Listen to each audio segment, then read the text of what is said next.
Nakipagpulong ang mga investors at kinatuwa ng Adani Group kay Gov. Manuel N. Mamba kahapon Miyerkules, 18 ng Disyembre taong kasalukuyan. Ang Adani Group ay isang multinational corporation na nakabase sa India na nag-ooperate at nagsusulong ng iba't ibang proyekto tulad ng renewable energy, infrastructure and logistics, agribusiness at iba pa. Ayon kay Gov. Manuel Mamba, ang pagnanais ng grupo ng mga investor mula sa Adani Group ay malaking tulong upang maisakatuparan ang mga programa at mandato ng pamahalang panlalawigan ng Cagayan tungo sa pag-unlad. Isa sa mga programang tinututukan ni Gov. Mamba ay ang Cagayan International Gateway Project o CIGP, kung saan nakapaloob ang pag-internationalize sa lalawigan sa pamamagitan ng pagbubukas ng international airport at seaport kasama ang pagsusulong ng renewable solar energy na makatutulong sa lahat ng sektor sa Cagayan. Bahagi nito ay iprinisinta ng mga investor mula sa India ang mga proyektong nais isa katuparan kung maaprobahan ang kanilang proposal na maging katuwang ng pamahalang panlalawigan ng Cagayan.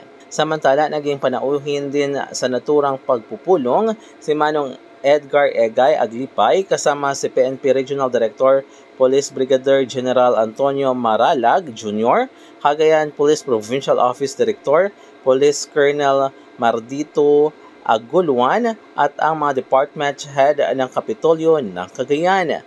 Mula dito sa Cagayan, MJ de la Cruz para sa Radyo Alternatibo, Balita Nationwide.